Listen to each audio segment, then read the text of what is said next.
FORA.tv. The world is thinking. Income stagnation. You quote disapprovingly this assertion in the Washington Post. The incomes of most American households have remained stubbornly flat over the past 3 decades. I say you quote that and then you go on to demolish that. Would you demolish it for us, please? That statement, as it's made, has some semblance of validity. But the problem is you're talking about households rather than about flesh and blood human beings. And one of the real fallacies that runs through a lot of talk about income is confusing statistical categories with actual flesh and blood people. Households are of different sizes. They vary over time. They vary from one group to another. They vary from one income level to another. So for example, there are 39 million people in the bottom 20% of households and 64 million in the top 20%. So you're saying, yes, 24 million additional people do tend to have more money.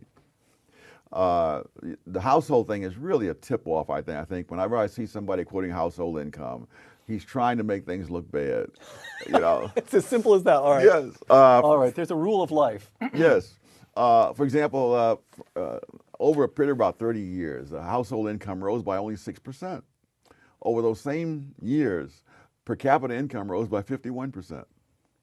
Because the number of people per household was declining all the while. I see. And when you're comparing income brackets, the number of working people in the top 20% is some multiple of the number of working people in the bottom 20%.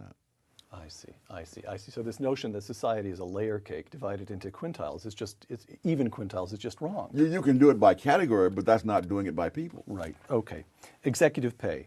One of the most popular, I'm quoting you, one of the most popular and fallacious explanations of the very high salaries of corporate executives is greed. Now, why is that a fallacious explanation? Because you could become the greediest person in the world and it would not raise your income by one dime. I've tried it actually, and it hasn't raised my income. So the question, what's the correct analytical point of departure for examining executive pay then? The question is not why they accept this money, but why other people are offering it to them. Right, all right.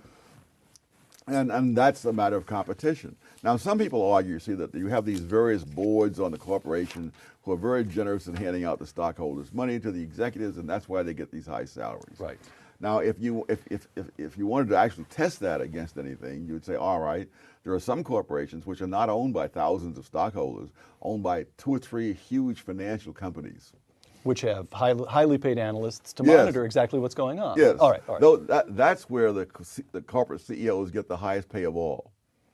These people they have billions of dollars of their own money at stake, and they're not going to be penny wise and pound foolish to try to get someone for the lowest price. If the guy is the guy who's going to protect their billions, they'll throw him $100 million and consider it's nothing.